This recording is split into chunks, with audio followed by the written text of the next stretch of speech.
Assalamualaikum warahmatullahi wabarakatuh. Alhamdulillahilladzi faddala bana ala bil ulumi wal amal fi jami'il alam. Wassalatu wassalamu ala sayyidina Muhammadin sayyidil arabi wal ajam wa ala alihi wa ashabihi ya nabi'il ulumi wal hikam. Amma ba'du. Qala Allah ta'ala fi kitabil Qur'anil Karim wa huwa asdaqul qailin. A'udzu billahi minasyaitonir rajim. Bismillahirrahmanirrahim. Ya ayyuhalladzina amanu kutiba 'alaikumus siyam kama kutiba 'alal ladzina min qablikum la'allakum tattaqun. Wa qala nabiyyuna wa nabiyyukum Rasulullah Muhammad sallallahu alaihi wa alihi wa sahbihi wasallam, buniyal Islam ala khamsin: syahadati an la ilaha illallah wa anna Muhammadar Rasulullah, wa iqamis salah, wa ita'iz zakah, wa siyamu Ramadan, wal hajj. Shadaqallahul azim wa sadaqa rasuluhul habibul karim, wa nahnu ala dhalika minasyahidin wa syakirin walhamdulillah rabbil alamin. Kaum muslimin muslimat rahimakumullah yang insyaallah Allah rahmati kita semua, yang mana pada hari ini di hari Jumat tanggal 24 April 2020 yang mana bertepatan dengan 1 Ramadan 1441 Hijriah, perkenankan saya Muhammad Ghazali Siregar untuk mengucapkan selamat menunaikan ibadah puasa di bulan suci Ramadan di tahun 1441 Hijriah atau di tahun 2020 Masehi. Saudara, sudah kita ketahui bersama bahwasanya di bulan suci Ramadan ini ada ibadah khusus yang Allah khususkan untuk umatnya Kanjeng Nabi Muhammad sallallahu alaihi wa alihi wasallam. Apa itu? Yaitu berpuasa di bulan Ramadan. Banyak pertanyaan dari kalangan teman-teman mengenai apa saja yang harus dilakukan di bulan suci Ramadan, dalil-dalil di bulan Ramadan, apa itu taraweh, asal mula Ramadan, puasa kayak gimana. Dan izinkan saya dengan keterbatasan ilmu yang sedikit ini menjelaskan kepada saudara-saudara semua yang menyaksikan video ini mengenai penjelasan tentang Ramadan, yaitu yang berkaitan dengan puasa, taraweh dan sebagainya. Saudara, kata puasa adalah itu berasal dari umat Hindu, saudara. Puasa itu berasal dari bahasa Sanskerta atau bahasa umat Hindu, yakni dari kata upa dan wasa, yang artinya menahan diri. Dalam kitab Chandrafit terdapat ayat yang berbunyi, upawasa itu pada hari kamu dilahirkan, dan rayakanlah penutupan upawasa itu dengan tabuh-tabuhan. Kata ini kemudian diserap dalam bahasa Indonesia sehingga menjadi bahasa sehari-hari rakyat Indonesia, terutama sekali dalam menerjemahkan kata saum, yaitu bahasa Arab dari puasa. Sementara saudara, di dalam kitab Mutiara Ramadan yang disusun oleh almarhum al-maghfurlah Kiai Haji Abdurrahman Nawi, disebutkan pengertian daripada puasa. Puasa di dalam anggapan syara yaitu artinya imsakun anil mufattiri ala wajhin makhsusin. Artinya adalah menahan diri dari segala yang membatalkan atas jalan yang ditentukan. Jadi puasa itu artinya adalah imsakun, artinya imsak, yaitu menahan diri dari segala yang membatalkan atas jalan yang ditentukan. Menahan diri dari apa-apa yang membatalkan puasa, baik itu makan, minum dan lain sebagainya. Dan dalil daripada puasa adalah sebagaimana kita tahu di dalam Quran surat Al-Baqarah bahwasanya Allah Subhanahu wa taala berfirman, A'udzu billahi minasyaitonir rajim. Bismillahirrahmanirrahim.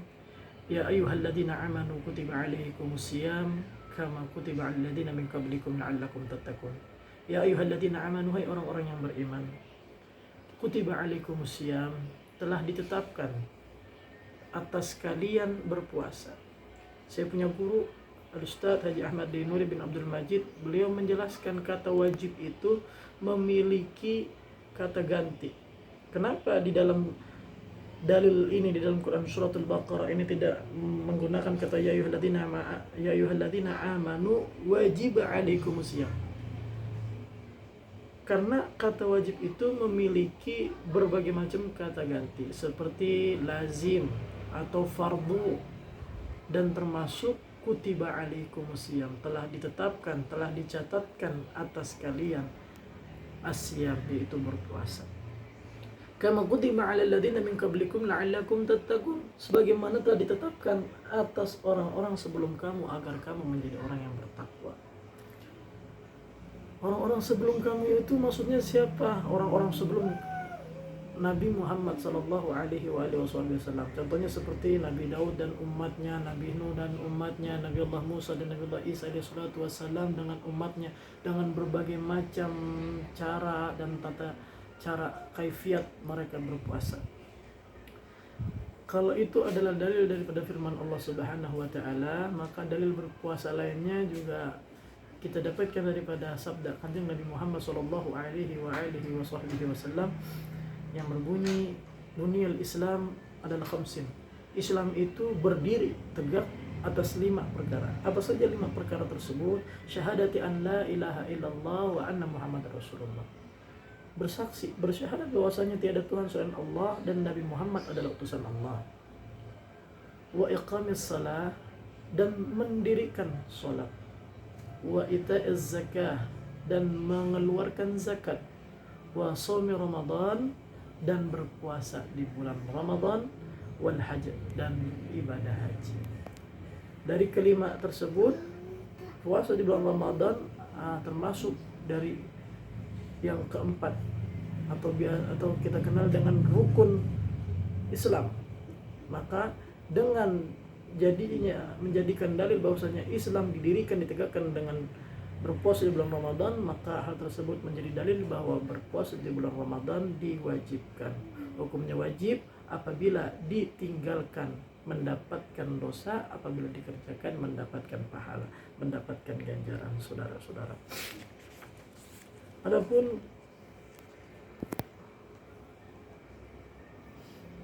Adapun mengenai hal-hal lainnya, bahwasanya bulan suci Ramadan itu memiliki keutamaan, fadilah. Bulan suci Ramadan. Apa fadilah di bulan suci Ramadan? Bahwasanya Nabi Muhammad sallallahu alaihi wasallam pernah bersabda, "Naumus sha'imi ibadatun wa shamtuhu tasbihun wa amaluhu mudha'afun wa du'a'uhu mustajabun wa dhanbuhu maghfurun." Ada sebagian yang mengatakan bahwa ini adalah hadis kanjeng Nabi Muhammad. Ada juga sebagian yang mengatakan bahwa ini adalah perkataan daripada Sayyidina Ali bin Abi Thalib karamallahu wajhahu, yang mana artinya naumus sha'imi ibadatun. Tidurnya orang yang berpuasa di bulan Ramadan adalah puasa. Wa shamtuhu tasbihun, dan diamnya itu adalah tasbih. Wa amaluhu mudha'afun, dan amalnya itu dilipat gandakan. Ganjarannya, amalnya, pahalanya, dan apabila kita berbuat baik, beramal soleh, pahalanya, ganjarannya itu akan Allah lipat gandakan pahalanya untuk kita. Semisal kita bersedekah uang 2.000, maka Allah lipat gandakan jadi 2 kali lipat, misalnya jadi 4.000 nilai pahala kita. Wa du'a'uhu mustajabun, dan doanya diterima, diijabah oleh Allah Subhanahu wa taala. Doa orang yang berpuasa itu diterima oleh Allah Subhanahu wa taala. Makanya kalau orang berpuasa dilarang berdoa dengan doa-doa yang jelek.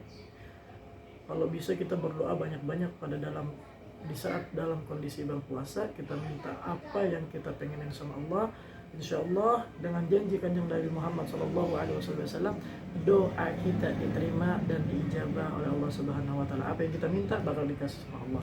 Ud'uni astajib lakum, mintalah kepadaku maka aku akan terima apa yang kalian minta. Dan apalagi keutamaannya, wa dzambuhu maghfurun, dan dosanya diampuni.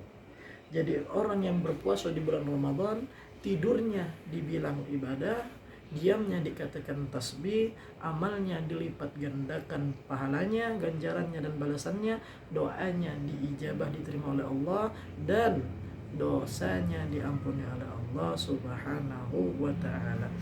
Dan bersabda lagi kanjeng Nabi Muhammad sallallahu alaihi wasallam, "Man shoma ramadhana imanan wa ihtisaban ghafira lahu ma taqaddama min dhanbihi." Insyaallah.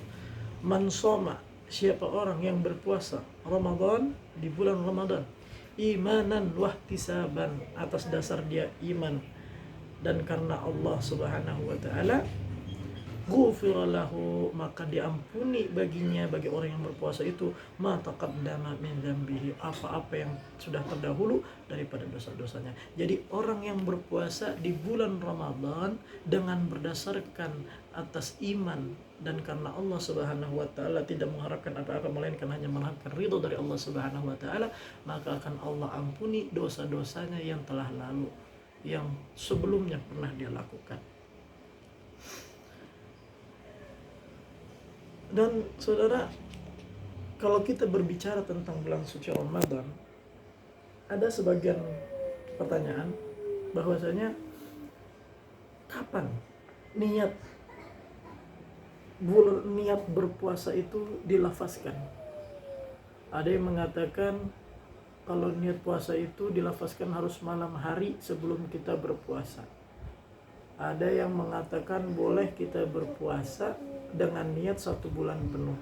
Dan ada yang mengatakan bahwasanya puasa kita tidak sah, tidak diterima apabila kita tidak berniat di malam hari, melainkan kita berniatnya di pagi hari, saudara.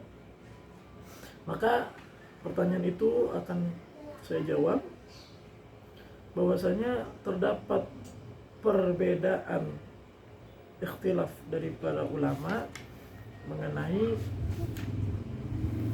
niat ini, saudara. Jadi sebagaimana kita ketahui bersama, ada hadis yang mengatakan bahwasanya dari Aisyah, yang diriwayatkan oleh Sayyidatina Aisyah radhiyallahu taala anha, siapa yang tidak berniat puasa pada malam hari sebelum terbit fajar, maka tidaklah sah puasanya.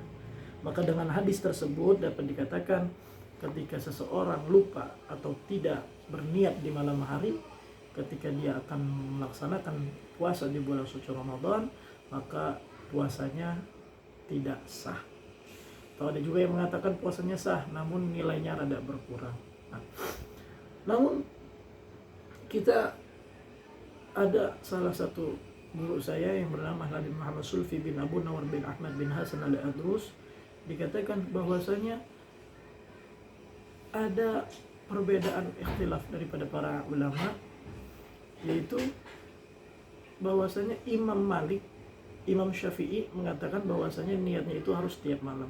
Sementara Imam Malik itu mengatakan bahwasanya niat berpuasa di bulan suci Ramadan itu boleh dibaca tiap malam, dan untuk berjaga-jaga ketika kita lupa niat di malam hari dan agar puasa kita nilainya tetap sempurna dan sah, maka Imam Malik mengatakan boleh niat tiap malam, dan sebelum niat tiap malam di awal bulan suci Ramadan, di malam pertama kita tarawih, kita berniat dengan niat berpuasa 1 bulan penuh, sehingga ketika kita lupa berniat pada malam hari, niat tersebut sudah tertambal, sudah digantikan dengan niat berpuasa 1 bulan penuh.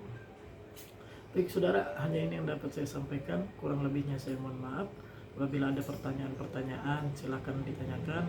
Apabila kami bisa menjawab maka akan kami jawab. Namun apabila kami tidak bisa menjawab karena kekurangan ilmu kami mohon maaf yang sebesar-besarnya. Kurang lebihnya mohon maaf. Billahi taufiq wal hidayah. Wallahul muwaffiq ila aqwamit thoriq. Wassalamualaikum warahmatullahi wabarakatuh.